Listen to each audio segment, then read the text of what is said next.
என்னங்க இது? நள்ளிரவில் குடும்பத்தோடு பயணித்த பெண்களை காரில் விரட்டிய இளைஞர்கள், பயத்தில் அலறிய பெண்கள். ஸோ என்னங்க இது? என்னங்க நடக்குதுங்க?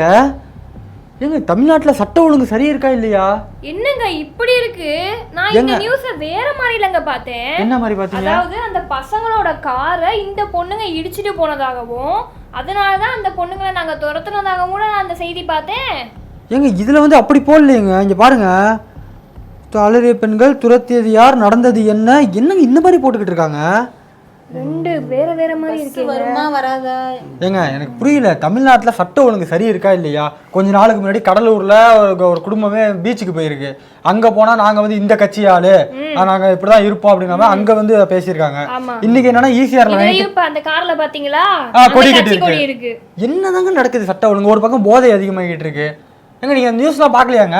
எங்க நானும் ஒரு ஆடியோ கூட கேட்டேங்க. என்ன ஆடியோ? அந்த பொண்ணு கூட கார்ல இடிக்கலன்ட்டு சொல்லிருக்குங்க. அது இவங்க இடிக்கலையாமா? இவங்க இடிக்கலங்க. என்னங்க இது? இடிக்கவே இல்லனா அப்ப உண்மையான செய்தி தான் என்ன? புரிஞ்சிருச்சு, நீங்க என்ன பேசுறீங்கன்னு எனக்கு இப்பதான் புரியுது. அந்த ஆடியோ தானே சொல்றீங்க, அந்த கார் அந்த பொண்ணு பேசிருக்குங்க. நாங்க ஒருவேளை இடிச்சிருந்தோம்னா எங்களுக்கு வந்து அந்த சிசிடிவி கேமரா அந்த வழியில எத்தனை இருக்கு, நீங்க அதை வேணா செக் பண்ணிக்கோங்கன்னு ஒரு செய்தியாளர்கிட்ட சொல்லுது. ஆனா அந்த ஆடியோ பார்த்தா இப்ப காணும். நேத்து நான் கேட்டேன், இன்னைக்கு அந்த ஆடியோவை காணுங்க.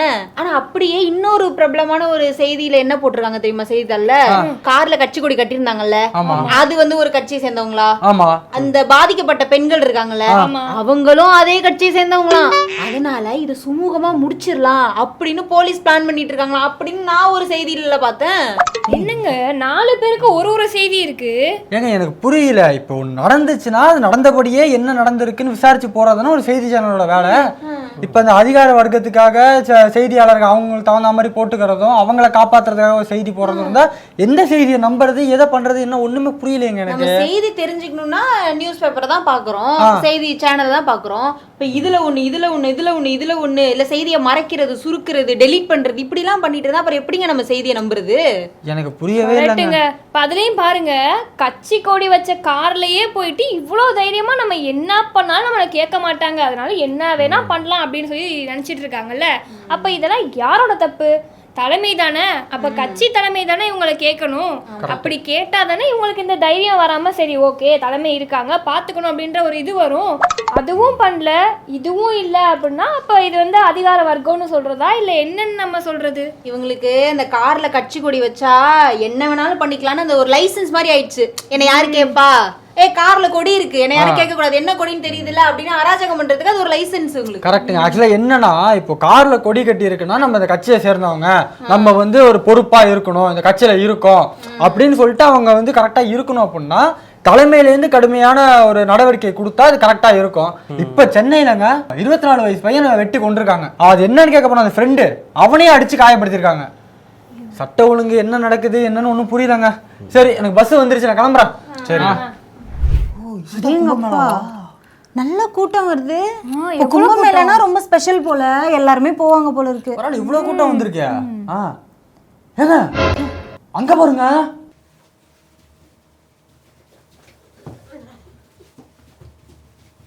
இவ்வளவு கூட்டம் நெரிச்சுக்கிட்டு இருக்காங்க. கூட்டம் நெரிசல் இப்படி இருக்கு.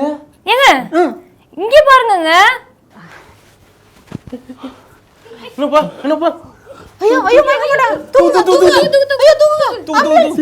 அப்போ இத்தனை பேர் விழுந்து செத்துட்டு இருக்காங்க. 30 பேருக்கு மேல இருக்கும் போல இருக்கே. 60 பேருக்கு மேல படுகாயம் ஆயிருக்காங்களா? ஐயோ என்னங்க நடக்குதுங்க? ஏங்க இந்த மாதிரி ஒரு கூட்டம் வருது, நிறைய பேர் வராங்க அப்படின்னா அது கரெக்டா ஆர்கனைஸ் பண்ணுவாங்க. இல்ல இது தடவையா இருந்தா பரவாயில்ல விட்டுறலாம். ஏற்கனவே நிறைய இந்த மாதிரி கூட்ட நெரிசல சிக்கி நிறைய பேர் உயிரிழந்த சம்பவங்களும் மக்கள் வந்து நிறைய அவதிக்குள்ளான விஷயங்களும் நிறைய நடந்துட்டு தான் இருக்கு. இந்த போலே பாபா அந்த பாபா அவர் ஒருத்தர் வந்து கூட்டத்தை கூட்டி நிறைய பெண்கள் முதியவர்கள்லாம் நிறைய பேர் சிறுவர்கள்லாம் இறந்தாங்கல்ல. அதுக்கப்புறமாவது அடுத்து நம்ம இந்த மாதிரி ஒரு கூட்டம் கூடுதுங்கும் போது நிர்வாகம் என்ன பண்ணணும், அரசு என்ன பண்ணணும், ப்ராப்பரா வந்து அதுக்கு வந்து இது பண்ணணும், வழியெல்லாம் வைக்கணும், தண்ணி வைக்கிறதா இருக்கட்டும், கூட்ட நெரிசல சிக்கி யாருக்கும் எதுவும் ஆயிடக்கூடாதுன்றதெல்லாம் ப்ராப்பரா பார்த்து பண்ணணும். இப்ப இங்க சென்னையில யார் ஷோ நடந்தது, எவ்வளவு பேர் சிக்கிட்டு இது பண்ணாங்க. கரெக்ட்டுங்க. அப்புறம் அந்த நடிகர் இஷ்யூ ஒண்ணாச்சே, அது கூட அரெஸ்ட் கூட பண்ணாங்க. இவரெல்லாம் அரெஸ்ட் பண்ணுவாங்களா இல்ல கூட்டம் இவ்வளவு இருக்கு என்னன்னு தெரியலையே. இத்தனை பேர் செத்து போயிருக்காங்களே. ஏங்க இங்க பாருங்க மேடம், மணி வாங்கிக்கோங்க மேடம், இந்த மணி நல்லா இருக்கும். வாங்க வாங்க வாங்க. மேடம் மேடம் மேடம் ஒரே ஒரே ஒரே ஒரு photo. ஒரே ஒரே ஒரே ஆமா. ஒரே ஒரு இன்டர்வியூ மேடம் மேடம் ஒரே ஒரு photo. ஒரே ஒரு photo மேடம் ஒரே ஒரு photo. ஒரே ஒரு photo. ஒரே ஒரு interview madam madam please madam please madam please madam please madam please madam please madam sir இருங்க சார் சார் ப்ளீஸ் மேடம் அந்த அந்த மாமாஸ் அந்த பொண்ணு தானே அது ஆமா என்னங்க அவங்கள போயிட்டு இவ்வளவு இது டார்ச்சர் பண்ணிட்டு இருக்காங்க ப்ளீஸ் மேடம் என்னப்பா நீ அப்பா, போ அம்மா நீ இதெல்லாம் சரிப்பட்டு வராதே நீ ஊருக்கு போ நீ ஊருக்கு போயிடலாம் வா சார் சார் சார் ஒரே ஒரே sir sir sir sir sir sir sir ஏங்க ஊருக்கு கூட்டு போறாங்க ஏங்க ஆனா இந்த சோஷியல் மீடியாக்கள் எல்லாம் புரிஞ்சுக்கவே முடியலங்க. எதுக்கு ட்ரெண்ட் ஆக்குறாங்க? இப்போ ஒரு பொண்ணா இருக்கட்டும் பையனா இருக்கட்டும், இப்ப நிறைய பேர் திறமை உள்ளவங்க வாய்ப்பு கிடைக்காம அங்கீகாரம் கிடைக்காம ஒரு பக்கம் சுத்திட்டு இருக்காங்க. அவங்க எல்லாம் கண்ணுக்கே தெரிய மாட்டாங்க. இந்த எதுவுமே பண்ணாம இருக்கிறவங்களை திடீர்னு ட்ரெண்ட் ஆக்கி விட்டுறாங்க. சரி ட்ரெண்ட் ஆறதுல கூட கொஞ்சம் டீசெண்டா இருந்தா பரவாயில்ல. இப்ப இந்த பொண்ணு பாருங்க, அந்த பொண்ணே வந்து வீட்டுல வந்து வயிற்று பழப்புக்கு எதுவும் இல்லை, இந்த மாதிரி நம்ம மாலைகள்லாம் வித்து தான் நம்ம வந்து அன்றாடம் நம்ம வந்து சாப்பிட வேண்டியது இருக்குன்னா மாலை எல்லாம் விற்க வந்திருக்கு. அந்த பொண்ணு வேற படிப்பு பாதியிலே நிப்பாட்டி இருக்காமா. இப்ப இந்த மாதிரி வந்து சூழ்ந்துக்கிட்டா அப்ப என்ன பண்ணுவாங்க? அப்ப அடிச்சு ஊருக்கு தான் அனுப்பி விடுவாங்க, நீங்க இருக்காதுன்னு. சோசியல் மீடியா எந்த இதுக்கு போயிட்டு இருக்குங்கிறது எனக்கு தெரியல. நம்ம நிலைமை நம்மளும் தான் டெய்லி ஒரு வீடியோ போடுறோம். இப்பெல்லாம் 2 வீடியோ போட்டுட்டு இருக்கோம். ஏதோ ட்ரெண்ட் ஆகுது, யாரோ ட்ரெண்ட் ஆவாங்க. நியூஸ் ட்ரெண்ட் ஆகும். குமரல கதறாத. இவர் என்ன பேசிக்கிட்டு இருக்காரு? சார் வணக்கம் சார். கேளுங்க சார் இந்த கும்பமேளால அதிகமா கூட்ட நெரிசல் ஏற்பட்டிருக்கே சார். கும்பமேளா கூட்ட நெரிசல் ஏற்பட்டு சார் ஒரு நிமிஷம் எனக்கு ரொம்ப வருத்தமா இருக்கு எனக்கு. சார் இருங்க சார், நான் என்ன கேள்வியே கேட்டு முடிக்கல, அதுக்குள்ள நீங்க பெர்ஃபார்ம் பண்ணாதீங்க. கேட்டு முடிச்சதுக்கு அப்புறம் பெர்ஃபார்ம் பண்ணுங்க. கும்பமேளால அதிகமா கூட்ட நெரிசலா இருக்கு, இதனால பல பேர் வந்து உயிரிழந்திருக்காங்களே, இது என்ன சார் காரணம்? யாரோட தப்பு? நாங்க வந்து இந்த கூட்டத்தை நாங்க எதிர்பார்க்கல. நாங்க வந்து கம்மி கூட்டம் வரும் தான் நான் எதிர்பார்த்தது. இவ்வளவு கூட்டம் வரும் எனக்கு ரொம்ப வருத்தமா இருக்கு. கூட்டம் வரலாம் நீங்க எதிர்பார்க்கல. இவ்வளவு உயிர் சேதமாகும் நான் எதிர்பார்க்கல. அது எப்படி சார்? 12 வருஷத்துக்கு ஒரு தடவை தான் இந்த கும்பமேளா நடக்குது. அது எல்லாருக்குமே தெரியும் இவ்வளவு கூட்ட நெரிசல் வரும் அப்படின்னு. அப்ப நீங்க அதுக்கேற்ற மாதிரி நடவடிக்கை எடுத்துக்கணும்ல, அதுக்கேற்ற மாதிரி பிற்பாடா இருந்துக்கணும்ல, அது ஏன் பண்ணல? இல்லை நாங்க வந்து இப்போ உயிரிழப்பு நடந்திருக்கு, அதுக்கு நாங்க வந்து இப்போ நிதி உதவி நாங்க கொடுத்துருக்கோம். உயிரிழந்தவங்களுக்கு நாங்க நிதி உதவி கொடுத்துருக்கோம். எனக்கு இது ரொம்ப வருத்தமா இருக்கு. எனக்கு நீங்க கேள்வி கேட்காதீங்க சார். நிதியுதவி கொடுக்குறீங்கல்ல, அதெல்லாம் நல்ல விஷயம் தான், பாராட்டுக்குரியது, ஒத்துக்கிறேன். ஆனா இவ்வளோ இறந்து போனதுக்கு அப்புறமா நீங்க நிதியுதவி கொடுத்தீங்கன்னா அது எப்படி சரியா வரும்? இதெல்லாம் நீங்க முன்னாடியே ப்ரிப்பேர் பண்ணிருக்கணும்ல. நீங்க இந்த மாதிரி என்கிட்ட கேள்வி கேட்காதீங்க, நானே வருத்தத்துல இருக்கேன். ஏன் இப்படி கேள்வி கேட்குறீங்க? நீங்க போங்க. ஒரு நிமிஷம் கடைசி கேள்வி சார். அதே மாதிரி தான் நம்ம இடத்துலயுமே வந்து இந்த கடைசியா பாபான்னு ஒருத்தர் இருக்கார்ல, அவர் வந்து இதே இடத்துல கூட்ட நெரிசல் அதிகமா கூடக்கூடாது அப்படின்னு தெரிஞ்சு நிறைய கூட்ட நெரிசலை கூட்டி வச்சுக்கிட்டு அங்கேயும் நிறைய பேர் இறந்து போனாங்களே, அதுக்கு நீங்க ஆக்ஷனே எடுக்கலையே சார். நான் கஷ்டத்துல இருக்கும் போது இந்த மாதிரி கேட்காதீங்க. நான் மன வருத்தத்துல நீங்க போங்க. ஓஹோ சென்டிமெண்டா? சரி சூப்பர். வணக்கம் சார். சொல்லுங்க சார், மோதவ் வந்து இந்த பாண்டிச்சேரி வெற்றி கழகத்துல இணைய போறாரு அப்படின்னு ஒரு தகவல் வந்திருக்கு, அதை பத்தி நீங்க என்ன சார் நினைக்கிறீங்க? நானும் அதை கேள்விப்பட்டேன். சந்தோஷம், எனக்கு அதில் மகிழ்ச்சி. சார் இப்ப அவர் வந்து விலகினாரா இல்ல நீக்கப்பட்டாரா சார்? அதாவது அவரோட ஒழுங்கு நடவடிக்கையின்படி நம்ம வந்து அவர் 6 கால மாதம் அவரை வந்து நம்ம இடைநீக்கம் பண்ணியிருந்தோம். அந்த இடைநீக்கத்தில் இருக்கும் பொழுது அவர் வந்து நமக்கு ஒரு கடிதம் எழுதியிருந்தார், நான் கட்சியிலிருந்து விலகப் போகிறேன் அப்படின்னு. அப்போ அவர் கட்சியிலிருந்து விலகினார் அப்படின்னு என்பதுதான் இந்த இடத்துல சரியாக இருக்கும். அதுக்கப்புறம் கூப்பிட்டு வச்சு பேச்சுவார்த்தை நடத்துனீங்களா சார்?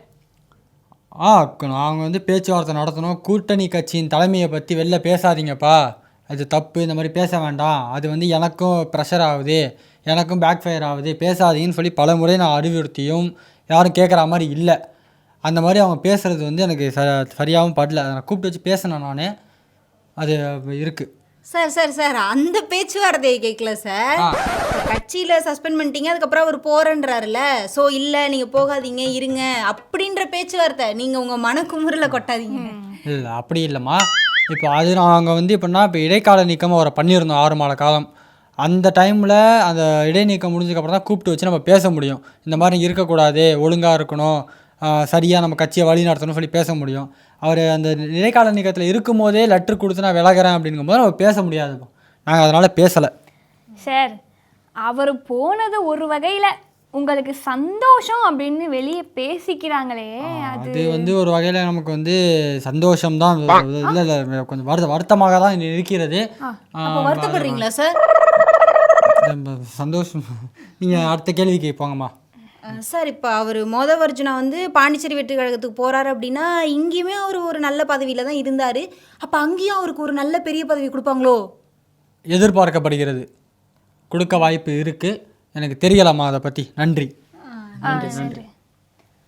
அப்போ கொடுத்துட்டா அப்போ அங்கே ஒருவேளை மோனந்தண்ணனோட பதவியை இவர் கொடுத்துட்டாங்கன்னா வாய்ப்பு இருக்கு. என்ன நடந்தா என்ன பொறுத்து இருந்து பார்ப்போம். எது நடந்தாலும் நம்ம கண்டென்ட் தானே அது.